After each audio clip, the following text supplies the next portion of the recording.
Well, good afternoon, everyone. Happy Wednesday. It is March 12th, 2025, and I have a special guest for you today. Yesterday, if you guys didn't catch my video, I made a short little clip about OSHA citations and how clear communication and direct team management is very key to controlling that and making sure OSHA doesn't knock on your door with those problems. But who better than to talk about this topic on clear communication than Mr. Jesse Hernandez? If you guys don't follow Jesse Hernandez, go ahead, click on his page. He's amazing. And you guys are pretty much going to have, if Jesse allows, a full hour of his awesomeness. And I'll let Mr. Jesse introduce himself to the audience. Oh man, Rocio, thank you. A full hour. They're gonna get sick of me by the time we get to 30 minutes. Um, yeah, I'll give a little kind of back. Of course, Jesse. Everyone knows me as Jesse. My name's Jesus. That's the name my mom gave me, and I got to make sure everybody knows because if she finds out, she's gonna get mad at me. Um, I've been in the construction industry since 1995, like officially. Uh, Unofficially, since I was in seventh, eighth grade, helping my dad doing little trabajitos. My dad's a plumber, and so I got in the trade as an apprentice, as a summer job, and then I fell in love with it, and so I made a career of it. I was on the plumbing trade contractor side of the business for about just over 20 years. And then I went to work for the GC. I went to the dark side for about 3.5 years. Then I was in the safety space for just under a year, about 8 months long. Then I launched my business. And the interesting thing, I think I have an unfair advantage on people, but you can't tell anybody. In that, when I came up as an apprentice, of course, I was always pissed off because the journeymen were jerks. And then when I got my journeyman license, I was pissed off at the foreman because the foremen were jerks. They were slackers. And then when I was a foreman, it was the superintendent. And every step I took along the way, what I learned was it's not so much that people are like intentionally or maliciously being ugly. We just speak in kind of different languages, and it's more pronounced between the field and the office, and subcontractor and general contractor and owner. And like the one thing that I got to see that's like the common thread through all the different roles I've played in my career is communication isn't hard, but we're only good at one part of it. And that's the delivering the message part. The listening part, nombre, we got a lot of work we're not great at it. And I'd say before I started my business, about those last 5 years, I got to travel all over the country, helping teams deploy change and do all kinds of cool stuff. And what stood out was there were not a lot, and that's kind of the scary part. There were some leaders that had an amazing, we'll just say, morale or culture on the job site or in their department or in their office.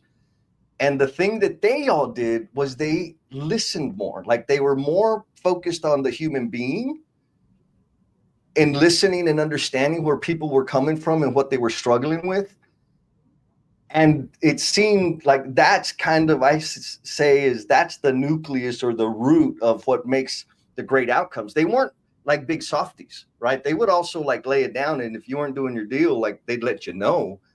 But they were more focused on the individual than most leaders are. Whereas most leaders, and when I say leaders, superintendent, foreman, PM, all of them, I think we've all learned along the way that the way to lead is to have all the answers and tell people what to do. But the great ones spend more time listening than they do telling. And I've decided to make it my mission, or one of my missions, is to help people do gooder at listening so that we can serve people. Why is it that you think that in the field, is it just like a generational thing that they carry on that culture? Because I mean, I've heard it anywhere. You talk about any project here in California, any project in Texas, any project in Arizona. It's kind of unfortunate that everybody has that same stigma. And experience with project managers? Yeah, I'm going to say this and I'll probably get canceled, but the generational thing, that's just an excuse. Because everybody over time has had to deal with the next generation. And so it's more of like me, how do I understand? I mean, I'm not a young cat, right? Look at I got the canas over here. But I can connect with the younger generation. I can connect with an older generation. I can connect with people in the office. I can connect with people in the field. I've been blessed with the ability to be flexible and adapt to who I'm around.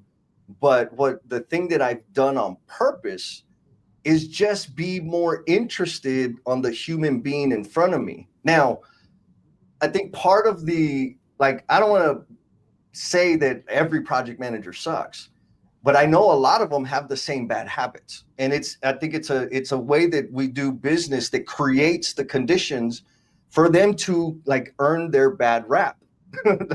Jonathan says, I'm canceled.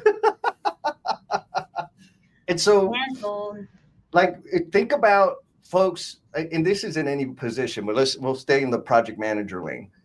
Their career is managing things, right? They're coming up as a project engineer, an assistant PM, blah blah blah, and so they're really just managing things. They're processing information, and the ones that get really really good at it get promoted. So you get promoted for being good at managing things, and then all of a sudden you're responsible for managing people. It's a totally different skill set. And the whole primary focus is, or one of the primary focuses is managing the budget. And so if I've spent 5-10 years of my career managing budgets, processing information, and been rewarded for doing that very well, I'm going to apply the same methodology to managing people. And what ends up happening is I treat people like things. They are just a means to an end. And if my budget is getting out of line, if line items are looking like they're going to bust, I don't understand or maybe have the wherewithal to go and figure out why it's going over. What I'm going to do is say, hurry up, you're losing money. And that's where the friction starts. What do you think? Am I canceled or just a little canceled? No, I maybe just a little bit canceled. You didn't cuss, so I think you're good. Um, on that end, yeah, you're right. I think you better than anybody else in the world knows what construction and contractors feel, which is pressure. And they say, Yes. pressure. You can't get anything done without pressure. Yep. I think some of that is true, but I think it depends on how you set it right, because you just can't be too nice and to feel like, oh no, Johnny, go ahead, take your time. You're not feeling well. That's fine. Well, it's another day to the project. Nothing bad.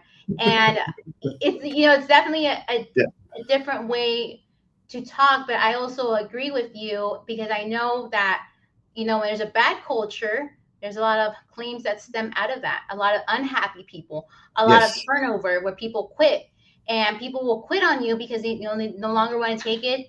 They can't work with the other traits in the project. They can't work with their own supervisor, and it becomes frustrating, right? Because a lot of these guys travel many hours, work Yes. day and night. They're up at 3 in the morning.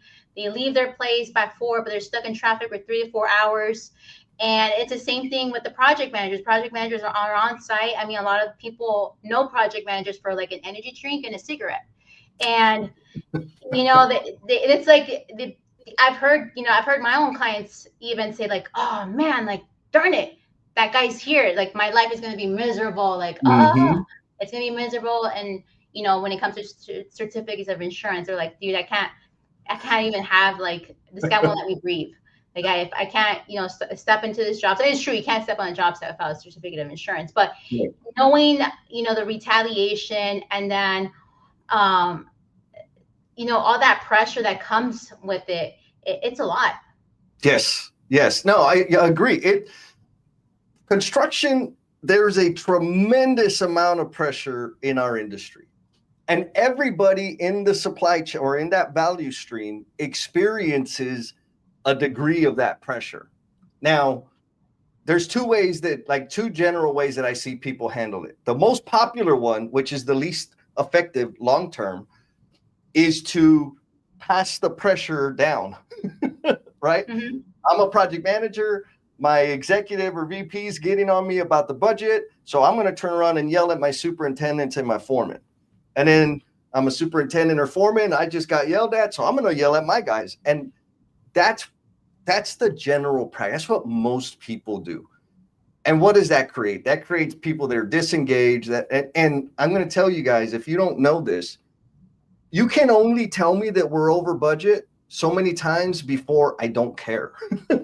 Right? Like, duh, thank you for telling me again.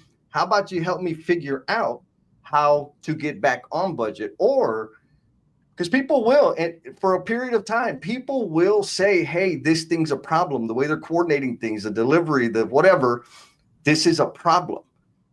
And those people need help with that problem, removing that problem. Why? Because that problem is going to cost us money. And when I'm talking about problems, I'm talking about like deliveries. I'm talking about subs. I'm talking about, we'll say, logistics on the job site, timing and sequencing of the work. When I was a plumber, I would tell my foreman, like, bro, the painters over there, they're getting stuff all over our fixtures. Like, we need to go talk to the GC or something, because I don't want to be cleaning the fixtures. My foreman would say, stop complaining, just do your job. Don't worry about that. Okay, fine.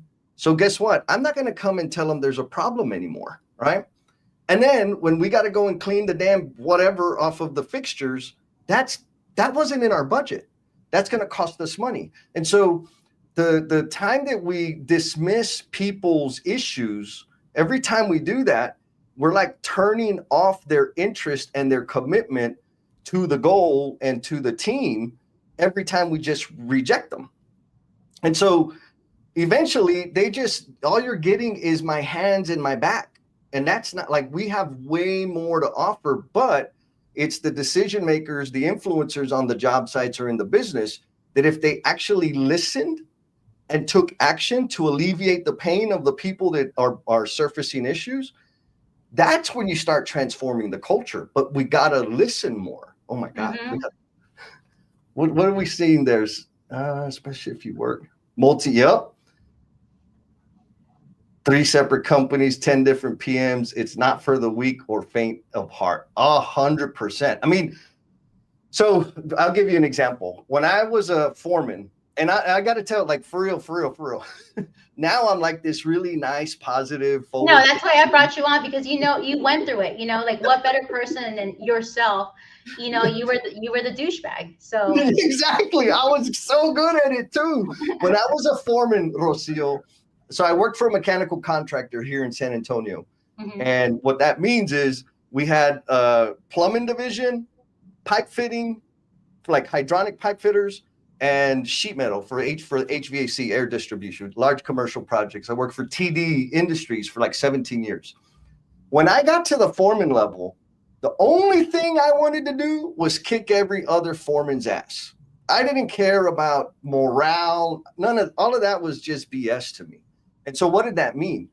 When we were on a project, if my sheet metal guy, the sheet metal crews, which, by the way, we all work for the same company, if they had a scissor lift that was newer that would help me, I would take it.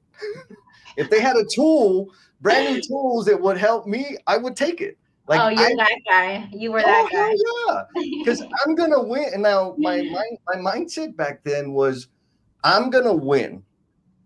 And what that looks like is everybody losing, right? Like, everybody else has to lose in order for me to win.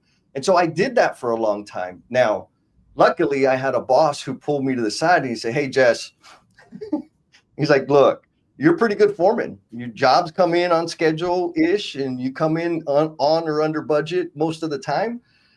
But we can't promote you to superintendent. And I'm like, that's okay. I don't care. I just want to be a foreman. Like, I didn't have any aspirations to do that. And he said, well, we want you to, and you have the skill set or the capability to get there. But our people don't like working with you. They quit on you. They complain about you all the time. And our customers don't really like you on their job. And I was like, yeah, I know. You just need to hire better people and get better customers. And he's like, no, just like, and here was the thing. And this is maybe, and this is a universal nugget that people need to latch onto. What he told me was, Jess, if you want to expand your influence, your earning potential in this industry, you got to do two things. You have to deliver financial results and you have to develop people. And I'm like, what do you freaking develop people? Like, what does that mean? He's like, yeah, if people are advancing and growing and promoting around you, that's a signal that you have more capability and more capacity to take on more responsibility. Right now, all you do is make money. People around you don't want to be around you. And that's okay, but you're not going to progress any further than where you are right now. I said, okay, I still really don't care. And then he said, okay, well, let me show you. This is the list of guys that, like, the succession plan, right? These are the guys that we're considering for superintendent on the next round. And I was like, man, those are scrubs. Like, I ain't gonna report to those dummies. And he says, okay, so here's the deal. You either and he told us, I can get you connected with, put you in some leadership development and the training that you'll need that'll help you do better at helping people, developing people. But if you choose not to do it, I don't want to hear you complain at all when these guys are your boss. And I said, well, I ain't going to play for no scrub. So fine, I'll do the damn thing. And so now that took, man, over like 10 years, because all I was focused on prior to that was my performance, my budget, and I didn't care about people at all. And what I learned, a lot of lessons, that, man, if I just, like, it's the same knowledge, it's the same energy, I still want to win.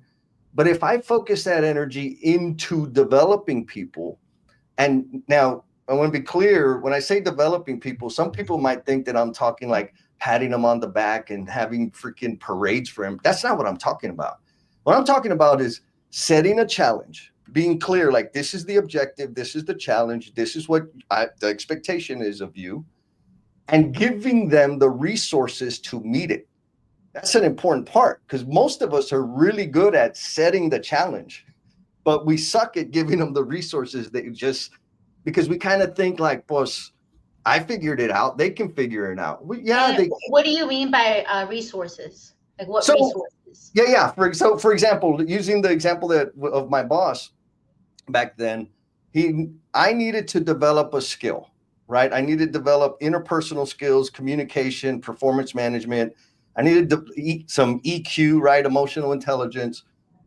So he set the challenge. And then he said, we're going to put you in these classes. Sign up for these classes. Well, it's going to a year, just like 2 years or whatever, blah, blah, blah.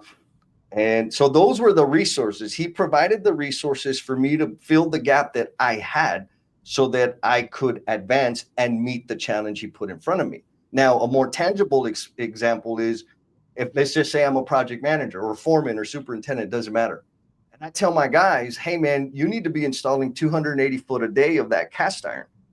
Like, that's the minimum expectation. If you do any less than that, we're not going to make budget and we're going to fall behind schedule. But if I tell them you got to install 280 feet of pipe, and I don't get them a scissor lift, and I don't provide them a bandsaw with bandsaw blades, and I don't provide them with extension cords that are compliant, and I don't provide them with the fundamental training on how to use those things and approach the work safely, I haven't given them the resources to meet the challenge. And that's where, again, a large segment of our industry fails to provide the resources. And I think, I don't know for sure, but I know at least the way I functioned was, well, I figured it out, they can figure it out. And that's just not good enough. Like, Yeah, that or is you make the mentality. assumption because they come from XYZ company, which they were doing, for the past 5 years, that they Yep. should be able to pick up the same pace, same everything, and that's not true, because I could tell you firsthand that everybody's company's policies and procedures are different. Yes. Yes. So, I mean, that's another thing, right? Like, most of my experience comes from the field, but you see the same I've seen the same problems in the office in all the freaking departments. I hire a project manager, right? And I've seen this over and over. We hired this project manager. She's been a project manager for 10 years. And she's been on these big giant data centers. There's lots of experience. Oh, wow. Okay, great. Bring her in. And then we hire old boy from the other company. Same thing. They're going to be awesome. So you got two people that are very talented with great resumes. And the company cannot predict how successful they're going to be internally. It's largely dependent on who they get teamed up with, because some people teach and some people just sink or swim. And so if they're lucky enough to get put with a team that, has a process and knows how to execute and deliver, they'll learn the new ways of doing things. Another thing that happens is you hire those two project managers with big shiny resumes, but they've been on these mega projects, which are staffed with dozens and dozens of people. And so the work that they've been doing for the past 3 years is ultra specialized. But they have the title project manager. I'm not saying that they're not, but they have been entirely focused on just this one thing, element of project management. And then you bring them over here to be the project manager for an entire project. And now they're responsible for procurement, and they're responsible for managing the budget, for client relations, and they don't have that experience. And so to your point, what companies need to be like ultra clear about is title for title. That's a bad exchange, because you don't know what kind of experience they actually have. And you need to learn that, right? That's interview process and all that other stuff. Now, I've never been good at hiring, so it's not easy for me to judge that or give advice on that. But the other catch, we'll say backstop to help mitigate that risk is, do you have a system? And this is for all your watchers out there, Rocio. Do you have a system to integrate people, like experienced hires, to integrate them into the way you do things, in which that after whatever the timeline is, 6 weeks, 8 weeks, 12 weeks, they can go out and execute in adherence and compliance with your methods, processes, and procedures? Most companies don't have that. And so what do they say? They say it's a generational problem. It's a talent problem. And here's the thing. I'll tell you right now, I could wave my magic wand and get them the most damn talented people in the country to come to their business right now. And they still could not predict who's going to be successful and who's not going to be. Because the super high performers, they're not going to tolerate a wishy-washy approach to doing business. They'll go find somebody that has their stuff together. And the rest of them is going to be sink or swim, because they don't have any methodology to integrate people into their specific system, because everybody functions differently. You know this. You get to see it like up close and center. Mm-hmm. And then can you elaborate what you mean by the process? Like Yeah. So I'll make it like real simple, right? I'll give a bad example, one that I've experienced, and then the one that I recommend. So I got hired, and they said, "Okay, you're gonna do this job." And I said, "Okay, what's the job?" "Well, it's something like this." "Okay, cool, fine, let's go do it." And we have an onboarding program. I said, "Badass." So what's that mean? Well, that means that you're going to go and spend time with so-and-so in California, and so-and-so in Dallas, and so-and-so in Florida. And because they're doing the job, so you're going to go and shadow them so you could learn what the job is. Okay, that's pretty good. So I go to Dallas, and I'm like, all right, like I got a bunch of questions. The guy in Dallas says, "Man, I got a lot of meetings to go to." So like, go into our website, go into our wiki or whatever it was. And like any questions you have, you can find the information there. Okay. So I did that for 2 days. Then I went to California, and I'm like, "Hey man, like I got a lot of questions." He's like, "Okay, well, let's go visit job sites." Yeah, but I got questions. Yeah. Let's go visit job sites. Okay. Then I went to Florida, and he's like, "Hey man, like I got you a spot here in the office for you to work on whatever you got to. I'm going to be off for the next couple of days." Oh, my favorite. Right. Like, so now, did they have an onboarding program? Technically, yes, they said they did. And then we scheduled some travel. That's an exact, but what would have been appropriate, right? I'm a new freak from a different, this is when I went from the trade to the general contractor side. I've been on the trade on the subcontractor side of the business for my entire career. I have no idea how the general contractor functions or operates. I actually, the only idea I had was they're all just a bunch of jerks. I Mhm. learned that that wasn't true, right? They got problems too. They're human beings just like everybody else. But what, like fundamentally, how do we do expense reports? How do we do timesheets, right? What's the protocol for communication? How do we handle scheduling travel? What is the terminology or the language for our department? And what are some strategies that the other people doing my job use to do their job? What are the core, what's the tech stack? Right? What are the things that we use that everybody uses to communicate and do things through? How do we surface ideas? Like all of these questions, that's the process. What are the fundamental core things that I'm going to be doing? So if I know what that is, then it's like, okay, how do we make sure that this dummy that we just hired from a trade contractor at least understands what that looks like and where to find that information? So the process to help them understand what that is, right? Like I'll use a project manager example. Everybody uses the hell out of Procore. And so if I'm coming in and you say, do I use Procore? And I say yes, that doesn't mean that company A uses Procore the same way company B does.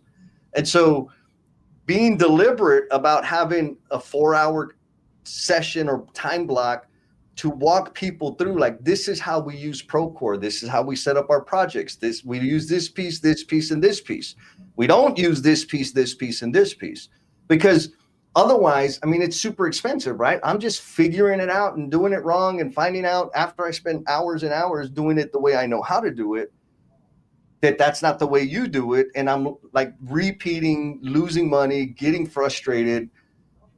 And that's largely everyone's experience out there. So again, to answer your question, like the process is answering the question, what are the core functions of this role as defined by us, company, super duper company, we'll just say that's the name of the company. What are the core functions of this role? How do we do it?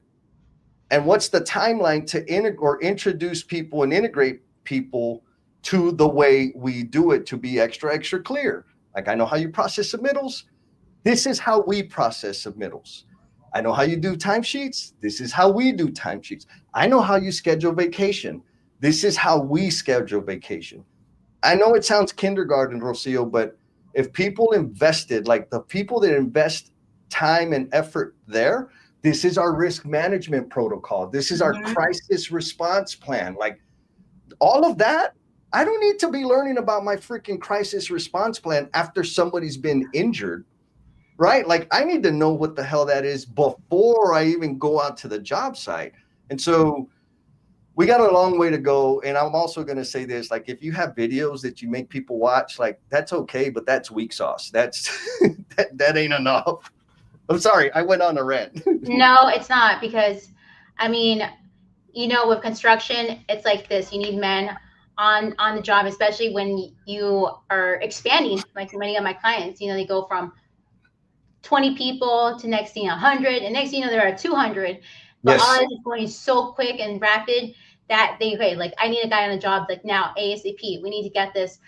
This guy has no experience, but we're gonna put him over here with this guy. He knows how to teach guys, and this guy's over here. But you just end up kind of throwing, mud and see what sticks. Yes. And with that, it comes down to communication, because obviously at the end of the day, contractors, they want to make sure that their employees are safe and there's no claim. As you know, um, construction is super high risk. At Yep. any instant, someone leaves something out, they cause an accident, or you didn't advise that so and so got hurt in the job, and next thing Yep. you know, you get a notice, or someone was late, someone didn't make it, someone quit, and all of Yep. this isn't reported, and it just creates like a little dominoes effect, right? Because Yeah. then you have the president going over here. Well, who's in charge of this new group? Who's the guy? Get that guy on the phone. And you get I've been in situations where we're trying to figure out where did this happen? How did it happen? And next, we're making like 5 different phone calls connecting, and they could have been instant. Like, all right, I know Jose is working for this team over here. We have Yep. this team assigned, and like back to your point in the processes, it's very important that you have it down. But now I want to take it to you, Jesse, on what you provide and how you've been successful in turning companies upside down, just like I do with claims. Um, I come in usually when people have problems, either before it's going to explode or already exploded. Yeah. And obviously, with you, you've been very successful in training and developing leaders. Because like at the end of the day, it comes down to what you said: leadership, developing people, that Yes. EQ. And I want to dive into what you provide. So let's talk about your Yeah. program. Thank you. Thank you for that, Rocio. So the very first thing anybody needs to know is that I take a 100% people centered approach. And so what that means is, sure, we're going to get into like fact based problem solving and improving production and improving quality and securing predictable timelines of delivery. Like, we're going to do all of that. But we're going to do it to make it from the perspective of making that work better for the men and women that do the work. Mm-hmm. And so if decision makers, like the folks that want to work with me, if they think that they're going to be able to like contract me and like send me an email once in a while, I'm not their guy. Right? Like, if they want me to change the oil for them, they need another person, because I can't help that. I can help leaders who are committed to investing in who they got. And I'm talking about not just money, because money's cheap, money's easy.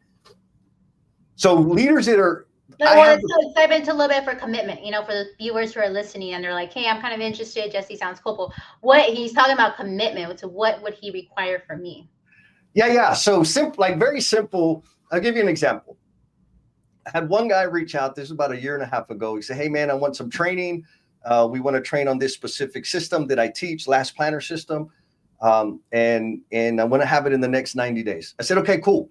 And so I said, let's pick a date. Da, da, da, da, da. And I said, "Okay, like, what I need, two things, minimum ask. Could you send out the calendar invite to your team and me?" Ask number one. Ask number two, can you kick us off on the day of? And if you're available, if you could be there the whole day, that would be great. He said, "I'm not going to send out an email. Why can't you?" And I said, "Well, because your people don't know me and you're the damn boss. They're going to respond to you more than they would respond to me." So right there, if you're not willing to send a freaking email, you have you don't have the right amount of commitment for me. Maybe I'm just needy, right? Now, in terms of him being there in the room to kick it off, that is a display of visible leadership, right? You're making an investment of me to come in and an investment in your people, but you can't be there to say, "This is goofball Jesse, and this is why it's important to the business." The problem with that is, yes, I can go do the pep rally. I'm entertaining, I'm funny, I'm good looking. Like, we're going to have a good time, but you're not going to have the business impact that you're seeking. So I need you to like be willing to change the oil with me so that your people can see your commitment. And I don't care if you're on your phone updating your MySpace. If you're in the room and you're the influential person with a lot of responsibility, that sends a message to your people. And that's going to like pay dividends in terms of getting the thing that you want to achieve. So I'll give you another example that's on the opposite extreme. We were designing some training for this organization. They were making a cultural shift and they wanted to focus more like on collaborative planning with the people-centered focus and problem solving and all this other stuff. I said, "Okay." And so we're talking about the thing, and I said, "Okay, well, this is what I think it looks like." And one of the general superintendents says, "Well, wait a minute. If we're going to make all of our people, 120 people, project managers, superintendents, assistant PMs, like their whole crew, if we're going to make all our people go through this, shouldn't I or shouldn't we?" And I'm like, dude, that's like a dream come true for me as a consultant trainer. And they said, okay, we'll add another session just for us. I'm like, cool. And then they said, well, can we be present? We had like 7 sessions, 7 more sessions after that with the different groups. Can we be present for those? I'm like, hell yeah. Well, can we like contribute? Like, yes. And so not only did they physically go through the learning themselves, a whole day of learning, torture with me, every session we had after that, they had at least one general superintendent and one project director in the room all day long. And sometimes they had 3 or 4 or 5 of them.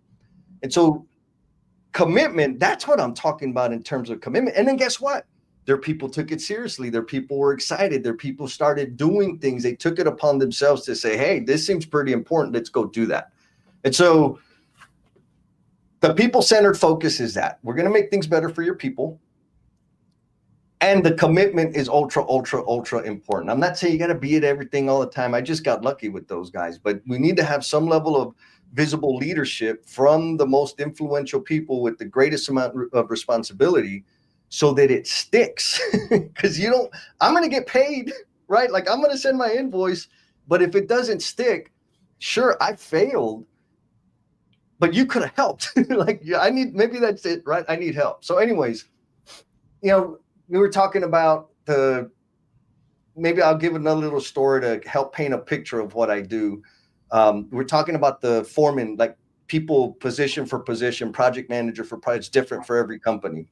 So one of the things that I like, my second favoriteest thing to do is in person with foremen and superintendents of trade contractors, right? Specialty subcontractors, and teaching them the fundamental planning skills. Well, I shouldn't even call them fundamental because they're like the skills to do a weekly work plan, goal setting actionable plans, long-term plans, constraint management, collaborative planning, like the whole thing. And so one organization said, hey, we got foremen, we got superintendents, we're growing we're growing super, super fast. And we're to a point like we're hiring all these people and they all have their own mañas, right? They all have their own movida, their own way of doing the thing. But we as a corporation don't have our own way. We need help developing that. So, okay, cool. Here's kind of the big picture. It's a huge investment. And they said, okay, good. So what we did is we started the training. This is what it looks like. This is how you do it, hands-on in the room, doing the thing. And now, so that was phase one, which was a lot of effort. It was amazing. And then they said, okay, now that we've got everybody baseline trained, like exposed, now they got to go do it like in real life, right? What they want to do now is design internal training, because what I'm teaching it's applicable to any trade, period. They said, now we want to design an internal training specifically for us on how we're going to use the things that you taught us, along with other stuff. So that's what we're working on right now is how do we design that curriculum? What's necessary? What's the minimum expectation to be a foreman in that company? And so that whole life cycle of like introduction, teach them fundamentals, let them go do the thing, and then going into like the dirty details of designing something long-term. Like I'm not going to be delivering that training that we design. They are, which is good. Like they need to take it and make it their own thing. So that's one of the ways that I'll say, like I said earlier, it's my second favorite way to help companies. And I think it's pretty attractive to we'll say CEOs and folks that are making decisions than managing or operating the business. Because when these folks get the skill to plan, it stabilizes their manpower needs. Like they don't have the peaks and valleys. Rather, you'll still have them. They're just not as pronounced because people are thinking out a little bit further and taking effort to remove the roadblocks, the problems that are going to impact production. Because right now, most of the folks are dealing with production problems. And that problem was always there. They just couldn't see it. And now it's stopping and costing us money. And so the way the method is like, how do we identify those things early so we can eliminate them before they cost us money? They're there. I promise you they're there. But we just don't have a method or a system to surface them and manage them. And so that's what I help them with. So let me ask you, let's say for a company that has somewhat of a system, they Yeah. have procedures and maybe like a one pager, or like they have a guy that teaches it. For Yep. someone that wants to develop that, is that like something that you would come in and sit down with them and the whole team to, I guess, because sometimes people don't know where to start with. They're like, Yep. hey, like I'm growing so quick, but I'm noticing that we're falling back on this side, or my superintendent is just bumping heads with these people, and I just don't know what to do. Yeah, absolutely. I love having those conversations. So on one hand, in terms of like the Because I planning, know you're the king of breaking things down. I mean, I've sat in some of your seminars, and you have like for one subject like 12 different. If you guys have never sat down in Jesse's webinars or his talks, like, he has like little boxes now connect. And like, you're gonna extract this. Literally, like we will extract one question, one topic. It even has me scratching my head. I'm like, I don't know. I never thought about that. I obsess a little bit. Yes. Thank you for that. Um, so yes, like what I just described is like tactical blocking and tackling. And a lot of times like that's going to help stabilize the environment so that we can do further investigation. Because most of the time, this, people are like, they're in trouble right now. Mm-hmm. And so to develop a long-term training, professional development, soft skill, like we have problems right now. We ain't got time to pontificate. And so the general, what seems to be coming or recurring, right? The general ask is, I need a problem stopping this leak, right? The stopping the bleeding. And the biggest opportunity right now is with our field. Okay, cool. I got something for that. Let's get that done. Let's do something to make that better. There's a lot of things that we can do depending on what the problem is, right? I'm going to get super, super specific so that we can design something that's meaningful and impactful in the short term. In the long term, let's just say super intense. I mean, and everybody's experiencing this, whether you're growing or not. And it's going to get worse. In the next 5 to 10 years, it's going to get so painful. Why do you say that? Because the baby boomers are retiring, right? Oh yeah. We're more and more people are leaving the industry. And so what that means is we're promoting people faster than we have ever promoted them ever. Like out of necessity. So not only are we promoting people, let's say with 3 or 4 years when you needed to have 6 or 7 years to go from a journeyman to an installer, right? We're cutting the time in half because we got to. And the volume of work that is out there right now with the decreasing or dwindling workforce, it's getting further and further out of balance. And so we don't have the time for the people that did take time to invest and train and develop their people. They don't have the time to do that anymore because the freaking job starts tomorrow. Like, we got the job, we got to go. And so the point is this: we can go and get your people trained up. If you promoted them too fast, we can shore them up with some fundamental skills to help them be more effective at their job. Now, here's the thing, like the super important thing that everybody, like, you wouldn't know unless you lived it. As a business owner, I understand the value of revenue and gross margin and estimated earnings and all that stuff. As a foreman, I didn't care, right? But I know how miserable I was swimming in failure all the time. That existence sucks, right? You wonder why so many construction professionals are grouchy. It's because all they ever hear is you're over budget, you're behind schedule, you need to hurry up, you screwed up, your guys did a little, right? Like nothing positive. And so the investment in training that level of the workforce, foremen and superintendents and lead men, it's going to have some financial benefit for the company, but it's also going to improve the quality of life for these individuals, because I hear it all and I love it. It's one of my favorite things to hear. It's like, dude, I'm so glad I came to this class. I thought it was going to be bullshit, but these are the things that I have been needing. or I just got promoted to this damn role and I had no idea what I was doing. I was scared, and now I have a little more, like, I got some confidence to go and do it because now I have now I know how to think about it. And so you're helping the human being, right? And that's where I'm coming from. How can we help that human being? Now, if you got, let's just say, your superintendents and your project managers, because this is like my expertise, because I know how to do it wrong. I'm an expert at that. Like the divide between the field and the office, I completely understand how that functions and a lot of the reasons why. Why? Because I used to intentionally make it happen. Like, And so, can you elaborate on that? yeah. So like it's there is a natural divide, I think, between the office and the field, right? Like I know me when I used to go to the office for the quarterly dinner meeting, whatever it was, people would make faces because I would bring mud in. And to me, it's like I just left the freaking job site to come to this stupid meeting you said I had to be at. And you're gonna make faces because I got mud on my boots for doing I'm doing my job. I don't understand that. So there's a natural thing, right? Now the other side, when a project manager comes out to the job, I never hesitated as, hey man, you might get your pretty shoes muddy. You might want to change them shoes, college boy or college girl, right? Like we do these kinds of things. Now, I did that I was really, really good at it.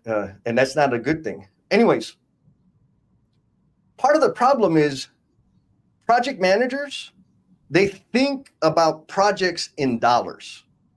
Mm-hmm. Okay. Of course.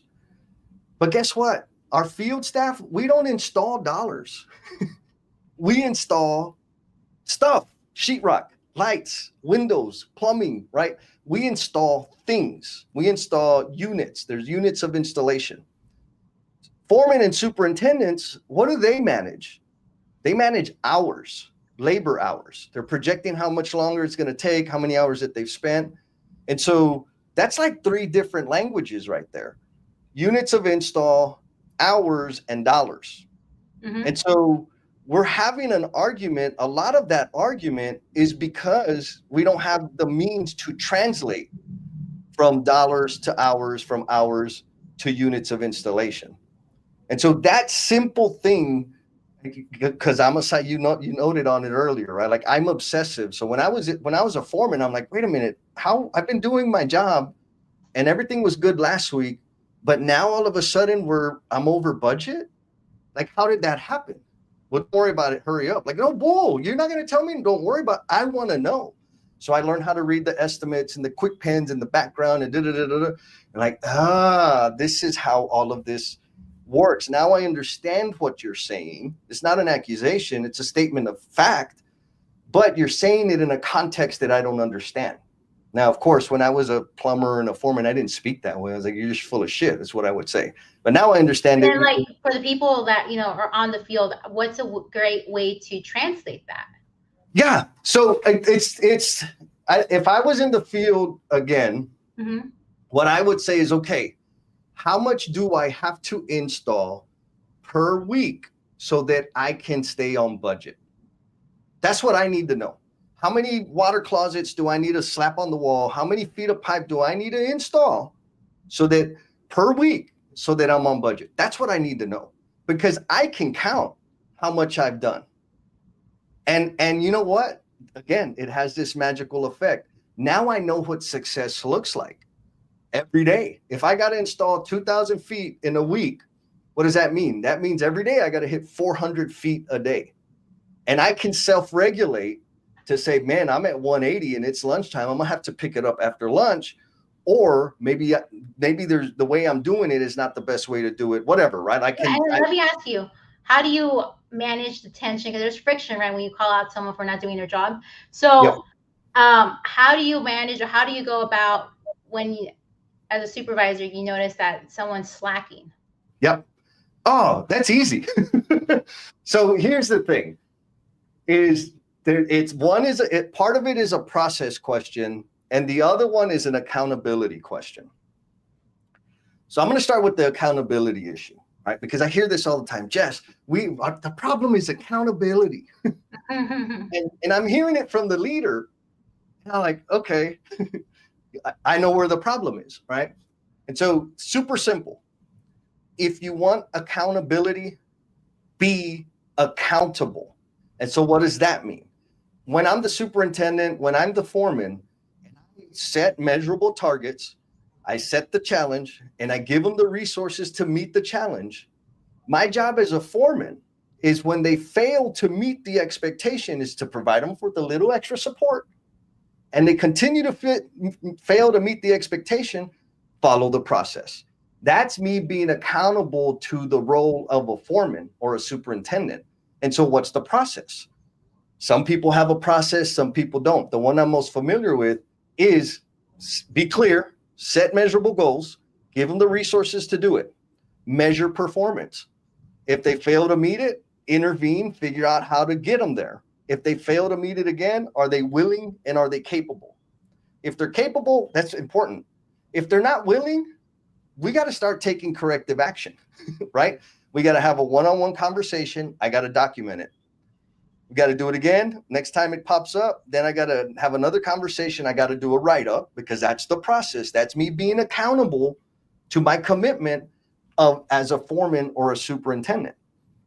If they continue to persist with the same behavior, we got to have a conversation, another write-up, they get suspended. And if it doesn't change, guess what?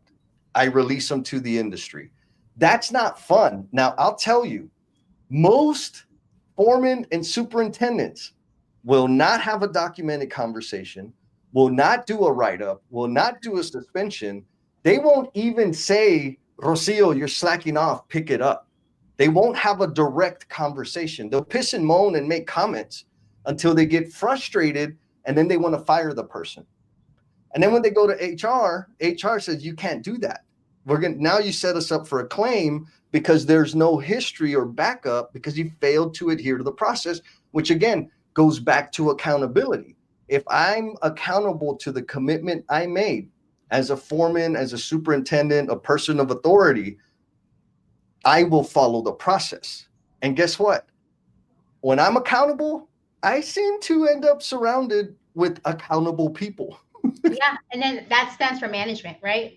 Because who's accountable? You just can't be mad at your foreman because it's like, oh, all of a sudden now I'm mad because he got someone pissed off, and now this guy it wants to sue me or is creating chaos. But did I, as management, as the VP, as this guy, did I follow up my foreman? Did I tell him, or did I just say, let go of the guy? Yeah. Do we have a change the whole thing? I'll give you a real example. So when I got to the production manager level, what that meant was I got to manage all our labor for every project that we had in San Antonio. And I was responsible for a lot of things. Anyways, we had an issue, and I have an ear. Like when I hear people complain about somebody that's late or that's not doing what they're supposed to, it sticks in my head, right? Like I can't forget it. And then I hear them complain about it again. I'm like, okay, that's a problem. That's twice in a month. Mm-hmm. And then I hear like, okay, yeah. So I would talk to my superintendent. I say, hey man, like I hear so-and-so, he's got whatever, got problems out there. Yeah. Like, okay, well, I need you to talk to him. Like, yep, I had the conversation. Okay, when? It's right here on my calendar. Awesome, good job. If you've already done that, I need you to go and have a formal write-up with him. Oh man, I knew you were like, I'm just letting you know, I need you to have the write-up. Okay, awesome. Come back and I hear it again. Say, hey man, last time we talked, I asked you to do the write-up. Have you done the write-up? No. Okay, I'm going to come out there Friday. And he says, like for real is what he said. He's like, oh dude, that would be so helpful. I'm like, what? He's like, you're going to write them up? I'm like, oh, no. I'm going to come out there to do my job. I may do a write-up, but it's not going to be on him. He said, oh, I'm like, yeah, I'm going to write you up for failure to follow direction, to failure to adhere to the process. So you have a choice.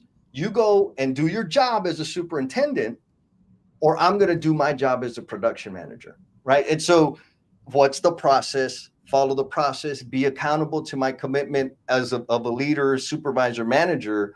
That's not easy. It's not. I hated it. I mean, even though I had the reputation, like everybody would joke, like Jesse has all the walls in his house are wallpapered with all the write-ups that he's done. But I'm going to tell you, with the exception of 2 write-ups that I did, most of the time it was a very productive and meaningful engagement. Like it wasn't fun, but the guys were like, man, I had no idea that that was a problem. Or they had a major life situation that they were dealing with that we just didn't know about because they're not, they're just trying to deal with it. The car broke down, the truck broke down, the wife, the kids, they all in one vehicle, so they all got to get to school. She's got to get to work, and so he's coming in last because he's making sure everybody goes where they need to go. Like, oh shit, okay, well, what can we do to accommodate that? Like, there was really important things that I discovered as a result of following the process, and so helping people understand what those processes are and how to think and leverage them is another thing I get to help people with. Yeah, I mean, I'm sure everybody has experience. Kicking the can down the road is not fun, especially because you're like, you know what, whatever, this, and then there's tension when there's a problem between both parties or multiple parties, and then until one day someone is upset and they come out. Obviously, when someone's upset, their voice are a little more higher or lower, Yep. and the attitude comes out, and maybe the body language does too. And that Mm-hmm. just creates a whole different thing versus if you were to talk about and be clear of what was expected, be upfront, this is what we expect, this was what needs to be done right from the beginning, versus like, dude, I thought we were cool. Now you're like, want Right. the problem. Yep. Yep. No, it's consistent. Like when people understood that I was consistently going to follow the process, Mm-hmm. guess what they did? They said, Jesse, that's the way he is. We better do what we're supposed to do. Or not be on Jesse's projects, right? Not be there because he's not like it's going to be a problem. And that was okay too. Like we worked all of that out. Yeah. Can't believe it's almost an hour with you. I really talk about this topic forever.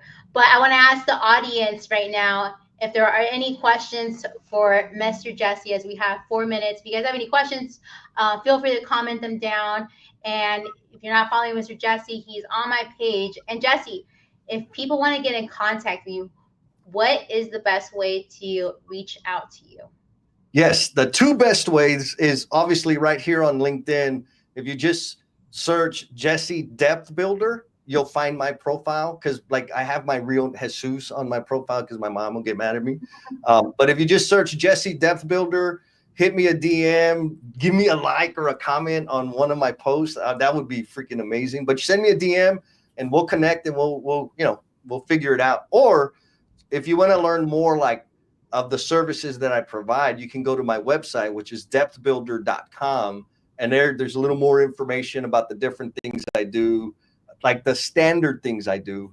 And when I say standard, that also what that means is like if you need, for people that need something really, they think that their situation super, super unique, I can help.